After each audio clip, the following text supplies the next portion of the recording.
বিজেপিক পৰাভূত কৰিব পাৰি, কেনেকৈ বিজেপিক পৰাভূত কৰি এইবাৰ জাতিৰ অস্তিত্ব ৰক্ষা কৰিব পাৰি, কেনেকৈ বিজেপিক পৰাভূত কৰি অসমত এখন কা বিৰোধী চৰকাৰ গঠন কৰিব পাৰি, এই সম্পৰ্কে ৰণকৌশল তৈয়াৰ কৰিবলৈ বিৰোধী পক্ষলৈ আহ্বান জনাইছে। আৰু আমি ভাবোঁ আমি ৰাইজৰ দলে এই বিষয়টো অতি জৰুৰীভাৱে বিবেচনা কৰিম, সিদ্ধান্ত গ্ৰহণ কৰিম। আৰু আমিও সকলো বিৰোধী দলক আহ্বান জনাম যাতে তেখেতসকলেও সময়ৰ আহ্বানৰ প্ৰতি সঁহাৰি জনায় আৰু শক্তিশালী বিজেপি মিত্ৰজোঁটক পৰাভূত কৰাৰ স্বাৰ্থত প্ৰতিটো সমষ্টিত যাতে কেৱল এজন বিজেপি বিৰোধী প্ৰাৰ্থীক থিয় কৰাই কেতিয়াও যাতে বিজেপি বিৰোধৰ ভোট বিভাজন নহয় তাৰ কাৰণে ৰণকৌশল তৈয়াৰ কৰিব বুলি আমি আশাবাদী।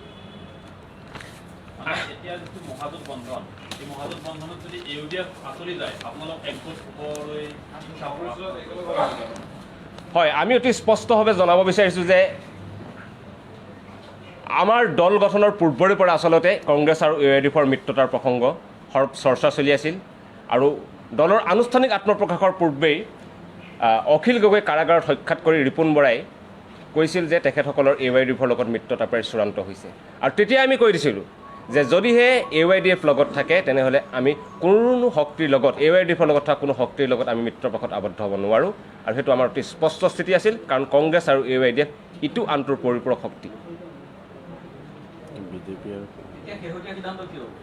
শেহতীয়া সিদ্ধান্ত ইতিমধ্যে আমি জাতীয় পৰিষদৰ লগত ঐক্যবদ্ধভাৱে 21 নিৰ্বাচনত যুঁজাৰ সিদ্ধান্ত গ্ৰহণ কৰিছোঁ। আমি যিকোনো প্ৰকাৰে এখন কা বিৰোধী চৰকাৰ যাতে এবাৰ দিছপুৰত বহুৱাব পাৰি তাৰ বাবে আপ্ৰাণ চেষ্টা চলাইছোঁ। কিন্তু আমি ভাবোঁ যে সঁচাকৈ যদি বিজেপিক পৰাভূত কৰিব লাগে, বিজেপি যদি চৰকাৰ আহিব নালাগে, তেনেহ'লে আমি সকলো বিৰোধী দল লগ হৈ ৰণকৌশল তৈয়াৰ কৰিব লাগিব। কাৰণ বিজেপি বিৰোধী শিবিৰৰ ভোট বিভাজনৰ জৰিয়তে বহু সমষ্টিত বিজেপি প্ৰাৰ্থী জয়ী হোৱাৰ সম্ভাৱনা প্ৰকট হৈ উঠিছে। হাতত সময় কম, কিন্তু যদিহে সদিচ্ছা থাকে আমি ভাবোঁ যে খুব কম সময়ৰ ভিতৰতো আমি এনেধৰণৰ ৰণকৌশল তৈয়াৰ কৰি ল'ব পাৰোঁ। হয়, আমি যদি AIUDF যদি কংগ্ৰেছৰ লগত নাথাকে, আমি ঐক্যবদ্ধভাৱে সকলো বিৰোধী দল লগ লাগি আমি বিজেপিৰ বিৰুদ্ধে থিয় হোৱাত আমাৰ আপত্তি নাই। তেখেতে আচলতে সাম্প্ৰতিক পৰিস্থিতিত হতাশ হৈ পৰিছে। আপোনালোক সকলোৱে জানে যে বিজেপিৰ জাতি বিৰোধী কাৰ্যকলাপৰ নাগৰিকত্ব সংশোধনী বিৰুদ্ধে যুঁজ দি তেখেত আজি 15 মাহতকৈ অতিক্ৰম ধৰি কাৰাৰুদ্ধ হৈ আছে। আৰু বিজেপিয়ে তেখেতক প্ৰলোভন দিছিল যে বিজেপি চৰকাৰখনত আনি দিয়াত যদি সহায় কৰে তেনেহ'লে তেখেতক মুক্তি দিব। বিজেপি চৰকাৰখনত আনি দিয়াত যদি তেখেতে সহায় কৰে তেনেহ'লে অখিল গগৈকে ধৰি কেইবাজনো বিধায়কক আমি তহঁতৰ পাৰ্টিক জিকাই আনিম, এনেকুৱা বিভিন্ন ধৰণৰ প্ৰলোভন দিছে। কিন্তু সেই প্ৰলোভনত অখিল গগৈ কেতিয়াও পৰিচিত যোৱা নাই, কেতিয়াও সেও মনা নাই। আৰু সেইবাবে তেখেতে প্ৰবল মনৰ আশা আছিল যে এইবাৰ 21 বিধানসভা নিৰ্বাচনত বিজেপিক অসমৰ ৰাজনীতিৰ পৰা বিদায় দিব। কিন্তু সাম্প্ৰতিক ৰাজনৈতিক প্ৰেক্ষাপটত তেখেতে বিষয়টোক লৈ উদ্বিগ্নতা প্ৰকাশ কৰিছে। আৰু সেইকাৰণে শেষবাৰৰ বাবে সকলো পক্ষক এটা আহ্বান জনাইছে যাতে সকলোৱে সঁচাকৈ আন্তৰিকতাৰে বিজেপি প্ৰাৰ্থীক, বিজেপি চৰকাৰখনক উৎখাত কৰাৰ কাৰণে ৰণকৌশল আৰু ৰণনীতি গ্ৰহণ কৰে। অসম জাতীয় পৰিষদ এই বিষয়ক লৈ একমত হয় নহয় নাজানো, কিন্তু এটা কথাত তেখেতসকল খুব স্পষ্ট আৰু একমত যে যিকোনো প্ৰকাৰে এইবাৰ বিজেপি চৰকাৰখনক উৎখাত কৰিব লাগিব। আৰু যিসকল শক্তিয়ে ভাবে, যিবিলাক দলে ভাবে যে এইবাৰ বিজেপিক পৰাভূত কৰাটো একমাত্ৰ আমাৰ জাতীয় দায়িত্ব আৰু কৰ্তব্য, সেই সকলো দল আৰু সেই সকলো শক্তিয়ে নিশ্চয় এই মুহূৰ্তৰ সাম্প্ৰতিক ৰাজনৈতিক প্ৰেক্ষাপট বুজি উঠি এক ঐক্যবদ্ধ বিৰোধী সংগ্ৰামৰ কথা পোষকতা কৰিব, মাইনাছ AIUDF। না, কংগ্ৰেছৰ লগত আমাৰ কোনো ধৰণৰ আলোচনাৰ প্ৰশ্নই উঠা নাই বা নুঠে, কাৰণ তেখেত এই মুহূৰ্তলৈকে তেখেত বিজেপি আৰু RSSৰ দৰে সমান এটা সাম্প্ৰদায়িক শক্তি AIUDFৰ লগত আছে।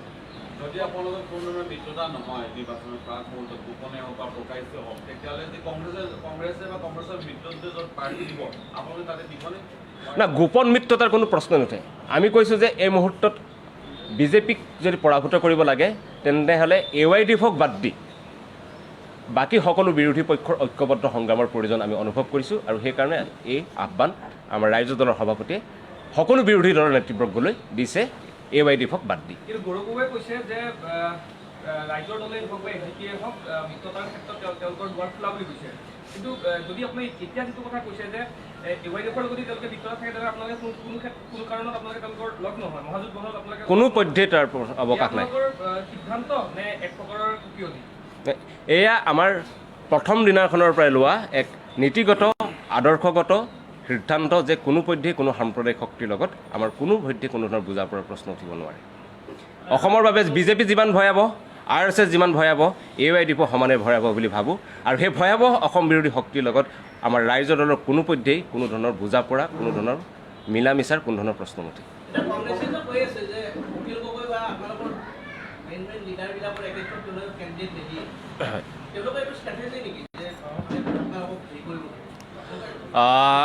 অখিল গগৈৰ বিৰুদ্ধে কংগ্ৰেছ দলে প্ৰাৰ্থী দিয়ে নে নিদিয়ে আমি ভাবোঁ সেইটো কংগ্ৰেছ দলৰ এটা আভ্যন্তৰীণ বিষয় সেই বিষয়টোত আমি মাত মতাটো অনুচিত কেৱল আমি এটাই আহ্বান জনাইছে আজি অখিল গগৈ যে বিজেপিক যদি পৰাভূত কৰিব লাগে সাম্প্ৰতিক যি প্ৰেক্ষাপট হৈ আছে সেই সাম্প্ৰতিক প্ৰেক্ষাপটত AYDFক বাদ দি আমি সকলো বিৰোধী পক্ষ একলগ হোৱাৰ প্ৰয়োজন একেলগে যুঁজাৰ প্ৰয়োজন আৰু প্ৰতিটো সমষ্টিত বিজেপিৰ বিৰুদ্ধে এজন প্ৰাৰ্থী আমি দিব লাগিব যদি সেইটো দিয়া নাযায় তেন্তে বিজেপি বিৰোধৰ শিবিৰৰ ভোট বিভাজন ঘটিব আৰু বিজেপি প্ৰাৰ্থী জয়ী হ'ব পুনৰ বিজেপি চৰকাৰ আহিব কা বিধি প্ৰস্তুত হ'ব আৰু অসমলৈ 1,90,00,000 হিন্দু বাংলাদেশী অহাৰ পথ প্ৰশস্ত হ'ব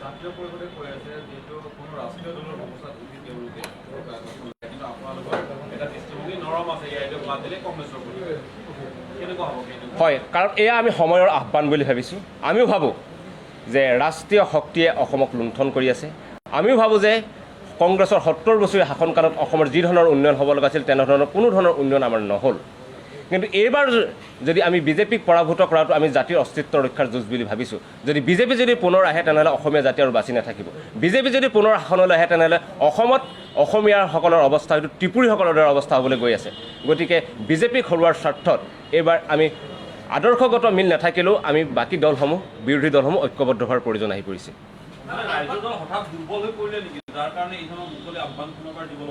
ৰাইজৰ দল আমি কোনো পধ্যে দুৰ্বল হোৱা নাই আমি অতি আন্তৰিকতাৰে আৰু সদিচ্ছাৰে আমি আমাৰ ইচ্ছা প্ৰকাশ কৰিছোঁ যে বিজেপিক এইবাৰ পৰাভূত কৰিব লাগে কিন্তু বাকী বিৰোধী দলসকলৰ বিৰোধী মিত্ৰজোঁটৰ কথা কওক তেখেতসকলৰ যি কাণ্ডৰ কাৰখানা তেখেতসকলৰ যি কথা বাৰ্তা তেখেতসকলৰ যি ৰণকৌশল তেখেতসকলৰ যি পদক্ষেপ সেয়াৰ পৰা বুজা গৈছে যে তেখেতসকল বিজেপিক বিদায় দিবলৈ ইচ্ছুক নহয় তেখেতসকলে বিজেপিক পুনৰ শাসনত বহোৱাৰ কাৰণে তেখেতসকলে কাম কাজ কৰি থকা যেন অনুভৱ কৰিছে আৰু যিহেতু জাতীয় দায়িত্ব যে এবাৰ বিজেপিক উৎখাত কৰা আৰু এখন কা বিৰোধী চৰকাৰ দিছপুৰত প্ৰতিষ্ঠা কৰাটো এক জাতীয় দায়িত্ব সেই বুলি ভাবিহে আমি আমাৰ এই আহ্বান জনাইছোঁ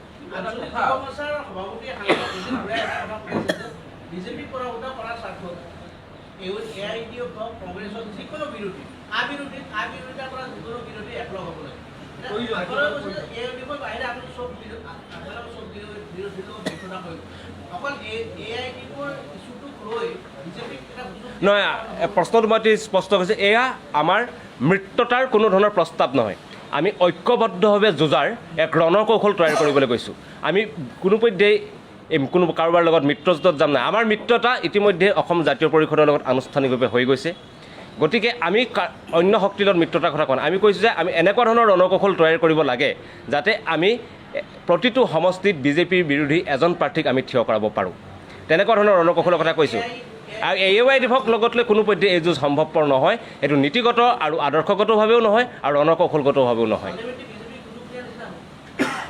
কোনো পধ্যে নহয় আমি যদি AYDFক বাদ দিওঁ আমি নিশ্চিত যে এইবাৰ আমি AYDFক বাদ দি যদি আমি বিজেপিক পৰাভূত কৰাৰ কাৰণে ৰণকৌশল তৈয়াৰ কৰোঁ তেনেহ'লে এইবাৰ দিছপুৰত এখন কা বিৰোধী চৰকাৰ দিছপুৰত এখন অনা বিজেপি চৰকাৰ বহাটো প্ৰায় নিশ্চিত দেখা গৈছে যে আপোনালোকে যিটো কথা কৈছে সেই সমীকৰণটো বাস্তৱিকতে অসমৰ বহু সমষ্টিত 1/3 সমষ্টিতে দেখোন সম্ভৱ নহয় আজি তাৰিখত আপুনি চাওক মঙলদৈ সমষ্টিটোত আপোনালোকৰ যিকেইজন মানুহ আছে তেওঁলোকে যদি কংগ্ৰেছ ছাপোৰ্ট কৰি দিয়ে বিজেপি ওলাই গুচি যাব চিধাকে কাৰণ কংগ্ৰেছৰ ছাপোৰ্ট কৰি দিয়াৰ লগে লগে ARDF আঁতৰি গ'লে ARDF যোৱা বছৰ পাইছে third highest Congress second highest difference মাত্ৰ 20,000 ভোট যদি ARDF কংগ্ৰেছ চামিল হয় কংগ্ৰেছৰ চিটটো পাই আছে আপোনালোকৰ লগত চামিল হ'লেতো কংগ্ৰেছৰ চিটটো নাপায়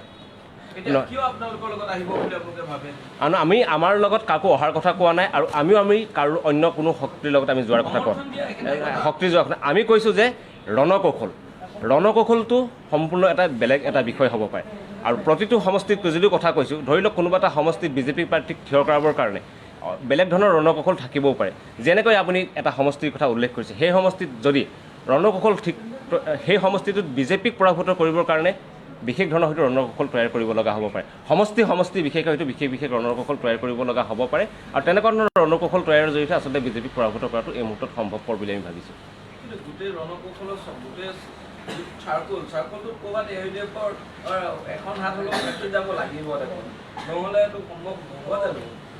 আমি ভাবোঁ যে AYDFক বাদ দি আমি এই কথাটো সম্ভৱপৰ বুলি আমি ভাবোঁ। কাৰণ এটা কথা আপোনালোকে নিশ্চিত হৈ থাকক যে AYDF আৰু কংগ্ৰেছৰ মিত্ৰজোঁটৰ পিছত বা AYDF যি শক্তিৰ লগত থাকিব সেই শক্তিক কেতিয়াও উজনি অসমত, সেই শক্তিক কেতিয়াও উত্তৰ অসমত, সেই শক্তিক কেতিয়াও অসমৰ থলুৱা মানুহে, খিলঞ্জীয়া মানুহে কেতিয়াও সেই শক্তিৰ পক্ষত নাথাকে। উজনিত অকল আমি 126টা সমষ্টিক চিন্তা কৰিব লাগিব। নহয়, 126টা সমষ্টিৰ ক্ষেত্ৰতে কথা কৈছোঁ যে কোনো চিন্তা কৰি আপুনি মই সেইটো কথা কোৱা নাই যে কেতিয়াও অসমৰ থলুৱা মানুহ, খিলঞ্জীয়া মানুহ কোনোপধ্যে AYDFৰ লগত থকা শক্তিৰ পক্ষত নকৰে। সেইটো মই বুজিছোঁ। আপোনালোকে আৰু থলুৱা আৰু খিলঞ্জীয়া মানুহৰ সমৰ্থন অবিহনে আপোনালোকে আদৰ্শগত কাৰণত ৰাইজৰ দল AJP যোনেই নহওক AIDF আঁতৰত থাকিব লাগিব, এইটো আদৰ্শ। কিন্তু প্ৰেক্টিকেলি যদি আমি চাওঁ যে এটা সমষ্টিত যোৱা 16 ইলেকশ্যনত 73,000 পাইছে BJPয়ে, 57 পাইছে কংগ্ৰেছে আৰু 38 পাইছে AIDFে।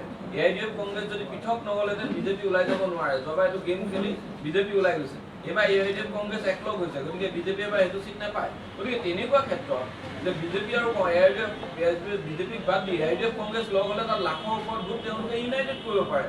তেনে ক্ষেত্ৰত কিয় কংগ্ৰেছে AIDFক এৰি আপোনালোক বা AJPৰ লগত আহিব বুলি আপোনালোকে অনুমান কৰিব? কংগ্ৰেছক আমি AJP বা ৰাইজৰ লগত আহিবৰ কাৰণে আমি এইটো কথা কোৱা নাই। আমি কৈছোঁ যে এনেকুৱা ধৰণৰ এক ৰণকৌশল তৈয়াৰ কৰিব লাগে যাতে আমি BJP প্ৰাৰ্থীক আমি পৰাভূত কৰিব পাৰোঁ। আৰু AYDFক লগত লৈ যিমান আসন পাব আৰু AYDFক লগত নল'লে আচলতে তাতকৈ বেছি আসন পাব, আৰু AYDFক লগত লৈ চৰকাৰ গঠন কৰিব নোৱাৰে। AYDFক বাদ দিহে আচলতে চৰকাৰ গঠন কৰাৰ এটা পৰিৱেশ আৰু পৰিস্থিতি আছে বুলি আজিৰ প্ৰেক্ষাপটত উপলব্ধি কৰিছোঁ। আৰু সেইকাৰণে আমি সকলো বিৰোধী প্ৰাৰ্থী দলক আমি এইটো আহ্বান জনাইছোঁ যাতে তেখেতসকলে যাতে এনেকুৱা এটা ৰণকৌশল গ্ৰহণ কৰে। চিট শ্বেয়াৰিং বুলিও নহ'বও পাৰে। তাৰ কাৰণে আচলতে সকলো দলৰ নেতৃত্ব, সকলো বিৰোধী দলৰ নেতৃত্ব আমি সকলো বহি লৈ এটা সিদ্ধান্ত গ্ৰহণ কৰিব লাগিব যে কেনেকৈ আমি এটা সঠিক ৰণকৌশল গ্ৰহণ কৰিব পাৰোঁ যাতে আমি BJP বিৰোধী প্ৰাৰ্থীক পৰাভূত কৰিব পাৰোঁ। আঞ্চলিক গণপৰিষদ নেতা অজিত ভূঞা আৰু কংগ্ৰেছৰ একাংশ নেতা আৰু AIDFৰ নেতাসকলেও সন্দেহ প্ৰকাশ কৰিছে ৰাইজৰ দলে যিহেতু বা অসম জাতীয় পৰিষদৰ নামনি প্ৰচাৰ চলাই আছে, তেওঁলোকে এটা সন্দেহ প্ৰকাশ কৰিছে আপোনালোকে এই প্ৰচাৰে BJPক সহায় কৰিব বুলি এটা অভিযোগ। নাই, আচলতে তেখেতসকলে আমাৰ এই ইনক্লুচিভ যিটো ৰাজনীতি, সেই ইনক্লুচিভ ৰাজনীতি তেখেতসকল শংকিত হৈছে। আমি অসমৰ সকলো ঠাইতে আমি সংগঠন কৰিছোঁ, সকলো ঠাইতে সভা সমিতি কৰিছোঁ, আৰু আমাৰ আপুনি যিখিনি ঠাইৰ কথা উল্লেখ কৰিছে তাত আমাৰ সভা সমিতিত কৰাৰ পিছত তেখেতসকলৰ ভৰিৰ তলৰ মাটি হেৰাই যাব বুলি শংকিত হৈ এইদৰে আমাক আচলতে তেখেতসকলে অভিযোগ দিব বিচাৰিছে। আৰু সেইকাৰণে আমি কৈছোঁ যে এতিয়া আমি বিৰোধী দলসমূহে ইটোৱে সিটোক অভিযোগ দি থকাৰ সময় নহয়। এতিয়া আমি বিৰোধী দলসমূহে একত্ৰিতভাৱে কেনেকৈ BJPক পৰাভূত কৰিব পাৰি তাৰ কাৰণে ৰণকৌশল যুগুত কৰাৰ সময়। আপোনালোকৰ দুৱাৰ পৰা মুকলি আছে, এতিয়া মুকলি আছে বুলি স্পষ্টকৈ সংবাদমেলত 7টা ৰাজনৈতিক দলৰ আমি সকলো 7টা ৰাজনৈতিক দললৈ এটাই আহ্বান জনাইছোঁ যাতে BJP প্ৰাৰ্থীক, BJP চৰকাৰখনক উৎখাত কৰিবৰ কাৰণে যেনেকুৱা ধৰণৰ ৰণকৌশল তৈয়াৰ হ'ব লাগিছিল, যেনেকুৱা ধৰণৰ প্ৰস্তুতি হ'ব লাগিছিল সেই ধৰণৰ হৈ থকা নাই। আৰু তাৰ কাৰণে কেনেকৈ কৰিব পাৰি তাৰ কাৰণে সঠিক ৰণকৌশল গ্ৰহণ কৰিবলৈ আমি সকলোকে আহ্বান জনাইছোঁ। আমি ভাবোঁ যে সদিচ্ছা থাকিলে এতিয়াও সময় আছে, খুব কম সময়ৰ ভিতৰত আমি এইখিনি কৰিব পাৰোঁ যদি আমি সঁচাকৈ এইবাৰ BJP চৰকাৰখনক উৎখাত কৰি এখন কা বিৰোধী চৰকাৰ দৃশ্যত প্ৰতিষ্ঠা কৰিব বিচাৰিছোঁ।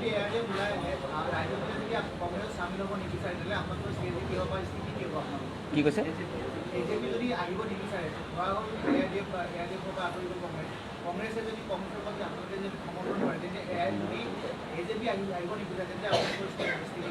নহয়, আমি অসম জাতীয় পৰিষদ, ৰাইজৰ দল আৰু যিমানবিলাক বিৰোধী দল আছে সকলোকে একত্ৰিতভাৱে একলগ হৈ আচলতে এই ৰণকৌশল তৈয়াৰ কৰাৰ প্ৰয়োজন আছে বুলি ভাবোঁ।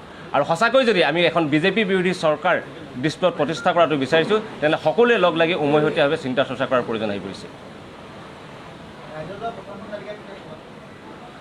ইতিমধ্যে আমাৰ কালি অসম জাতীয় পৰিষদৰ সন্মানীয় সভাপতি লুৰিণজ্যোতি গগৈ ডাঙৰীয়া, আমাৰ দলৰ সভাপতি অখিল গগৈৰ মাজত এখন বৈঠক অনুষ্ঠিত হৈছে, আৰু 2 এদিনৰ ভিতৰত আমাৰ আসন ভাগ বতৰা সম্পৰ্কে চূড়ান্ত সিদ্ধান্ত হ'ব, আৰু তাৰপিছতে আমাৰ আনুষ্ঠানিকভাৱে আমাৰ দলৰ প্ৰাৰ্থী তালিকা আমি ঘোষণা কৰিম।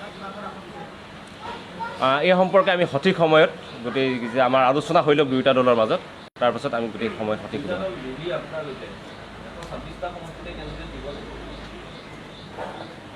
চাওক, এই মুহূৰ্তত আমি আহ্বান জনাইছোঁ যে কেনেকৈ বিজেপি চৰকাৰখন উৎখাত কৰিব পাৰি। আৰু সাম্প্ৰতিক এই পৰিস্থিতিৰ প্ৰেক্ষাপটত আমি ভাবোঁ যে আমি সকলো দল লগ হৈ আচলতে ৰণকৌশল তৈয়াৰ কৰা উচিত। গতিকে আমি এতিয়া 126টা সমষ্টিত আমি প্ৰাৰ্থী দিম নিদিম সেই সকলো কথা আচলতে পৰৱৰ্তী সময়ত কথাবিলাক চূড়ান্ত ৰূপ পাব। মই ভাবোঁ যে 63+ ৰোধ কৰা সম্ভৱ, কিন্তু সম্ভৱ হ'বলৈ হ'লে বিৰোধী দলসমূহে আজি যি আহ্বান জনাইছে এই আহ্বানটো আৰু আমি সহৃদয়তাৰে আৰু গুৰুত্ব সহকাৰে গ্ৰহণ কৰি কেনেকৈ ইয়াক কাৰ্যকৰী কৰিব পাৰি তাৰ কাৰণে আমি ৰণকৌশল তৈয়াৰ কৰিব লাগিব।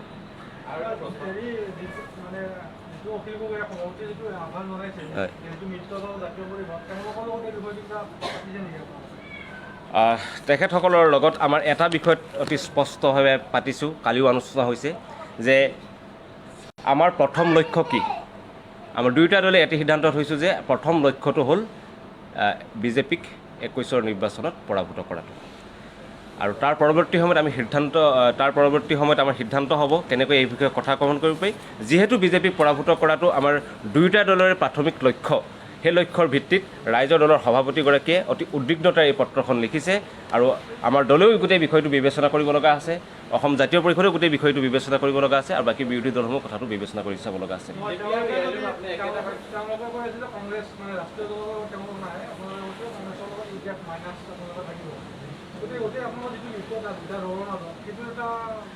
মই ভাবোঁ যে আমি ভাবোঁ যে এই অখিল গগৈ যি প্ৰস্তাৱ, যি আহ্বান জনাইছে এই আহ্বানৰ গভীৰতা উপলব্ধি কৰিলে কোনেও এই প্ৰস্তাৱৰ বিৰোধিতা নকৰিব বুলি আমি ভাবোঁ। কাৰণ অতি স্পষ্টভাৱে এই পত্ৰখনত উল্লেখ কৰি দিয়া হৈছে যে আদৰ্শগত মিল নথকা স্বত্তেও কেৱল বিজেপিক পৰাভূত কৰাৰ স্বাৰ্থত আমি ঐক্যবদ্ধভাৱে যুঁজ দিয়াৰ প্ৰয়োজন আহি পৰিছে। UDF-এ কয় তেওঁলোকে অসম চুক্তি সমৰ্থন কথা কয় বা কা তেওঁলোকে নামানে, বিজেপিয়ে অসম চুক্তি উলংঘা কৰিছে বা কা তেওঁলোকে আনিছে, গতিকে দুয়োটাৰ ক্ষেত্ৰত আপোনাৰ অলপ পাৰ্থক্য দেখা নাপায় নেকি দুয়োটা দলৰ মাজত? নহয়, চাওক, নীতিগতভাৱে কিছুমান কথা কৈ থকা আৰু তাক কাৰ্যকৰী কৰি থকাৰ মাজত আছে বিশাল পাৰ্থক্য। আমি দেখা পাইছোঁ যে বিজেপি আৰু AIDF এটাই আনটোৰ পৰিপূৰক শক্তি হিচাপে কাম কৰি আছে। আপোনালোকে এইটো সকলোৱে জানে যে হিমন্ত বিশ্ব শৰ্মাই যেতিয়া কিবা এটা কথা কয় তাৰ প্ৰত্যুত্তৰ ইয়াত বদৰুদ্দিন আজমলে দিয়ে, তাৰ ফলত AIDFৰ লাভ হয় আৰু আনহাতে বিজেপিৰ লাভ হয়। এইফালে যদি বদৰুদ্দিন আজমলে কিবা এটা কথা কয় ধৰ্মীয় উন্মাদনামূলক, একেধৰণৰ কথা এটা প্ৰত্যুত্তৰ সেইটো পিছদিনাখন মন্ত্ৰী হিমন্ত বিশ্ব শৰ্মাই অন্য ঠাইত দিয়ে। তাৰ ফলত দুয়োটা সাম্প্ৰদায়িক শক্তি লাভ হয় আৰু অসমৰ উন্নয়নৰ ৰাজনীতিৰ কথা, অসমৰ জাতিৰ কথাবিলাক সদায় পিছতল পৰি থাকে। সেইকাৰণে আমি ভাবোঁ যে দুয়োটা সাম্প্ৰদায়িক শক্তিক প্ৰতিৰোধ কৰাটো আমাৰ জাতীয় দায়িত্ব। নিশ্চিতভাৱে আমি ভাবোঁ যে হিমন্ত বিশ্ব শৰ্মা, বদৰুদ্দিন আজমল, বিজেপি আৰু AIDFৰ মাজত গোপন মিত্ৰালি আছে। আৰু 2016 বিধানসভা নিৰ্বাচন অতি স্পষ্টভাৱে প্ৰকাশ পাইছিলে যে AIDFে কেনেকৈ ভোট বিভাজনৰ জৰিয়তে বিজেপিৰ জয়ৰ পথ প্ৰশস্ত কৰি তুলিছে বহুকেইটা সমষ্টিত। এটা প্ৰশ্ন, কিছুমান কথা পততে এটা কথা ক'লে যে আপোনাৰ প্ৰলোভন দিছে বিজেপি কোনে কেতিয়া ক'ত প্ৰলোভন? বিজেপি কথা চৰকাৰে কৈছিলোঁ, চৰকাৰে আৰু তদন্তকাৰী সংস্থা। ইতিমধ্যে এই মুখে আমি এখন বিশদ সংবাদমেল অনুষ্ঠিত কৰিছিলোঁ। সংবাদমেলটি স্পষ্টভাৱে কৈছিলোঁ যে যেতিয়া ন্যায়ৰ জিম্মাত আছিল, যেতিয়া ন্যায়িক জিম্মাত আছিল, তেতিয়া অখিল গগৈক হত্যাৰ ভাবুকি দিয়া গৈছিল। অখিল গগৈক বহুত প্ৰলোভন দিয়া গৈছিল, তেখেতক প্ৰলোভন দিয়া গৈছিল যে তেখেতে যদি বিজেপি চৰকাৰখনত অহাত সহায় কৰি দিয়ে তেখেতৰ মুক্তি অতি শীঘ্ৰে কৰি দিয়া যাব। এনেকুৱা ধৰণৰ বিভিন্ন প্ৰলোভন দিয়া গৈছিল। সেই প্ৰলোভন নেওচি অখিল গগৈ এতিয়াও জাতিৰ পক্ষত অটল হৈ আছে আৰু সেইকাৰণে তেখেত আজি 15 মাহ অতিক্ৰম কৰি যোৱাৰ পিছত কাৰাৰুদ্ধ হৈ আছে। NIA দিছে আৰু এনে এটা চৰকাৰী সংস্থা আৰু বিভিন্ন চৰকাৰী প্ৰতিনিধিয়ে বিভিন্ন ধৰণৰ বাৰ্তা প্ৰেৰণৰ জৰিয়তে আচলতে এনেকুৱা ধৰণৰ প্ৰলোভন দিছে। আৰু সেই সম্পৰ্কে আমি এখন বিশদ সংবাদমেলৰ জৰিয়তে আমি গোটেই বস্তুবিলাক আমি ৰাজহুৱা কৰিছিলোঁ আৰু আজিও কওঁ যে তেখেতক হত্যাৰ ভাবুকি দিয়া গৈছিল, তেখেতক বহুত প্ৰলোভন দিয়া গৈছিল।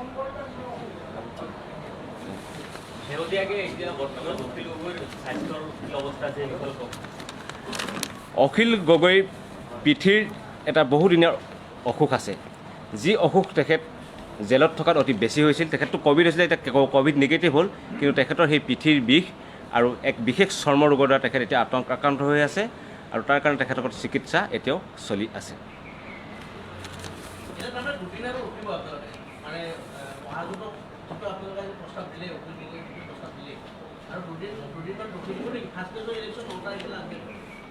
মই কৈছোঁ যে আমাৰ আৰু 2-3 দিনৰ পিছত আমি আমাৰ প্ৰাৰ্থী তালিকা ঘোষণা কৰিম। আমি ভাবোঁ যে তাৰ পূৰ্বে আৰু চবকে চাই কিছুদিন সময় লাগিব, আমি যিমান দূৰ খা খবৰ পাইছোঁ। গতিকে 2-3 দিনৰ ভিতৰত যদি সদিচ্ছা আৰু আন্তৰিকতা থাকে তেনেহ'লে এই আহ্বান কাৰ্যকৰীকৰণ কৰাত হয়তো বিশেষ অসুবিধা নহ'ব বুলি আমি ভাবোঁ।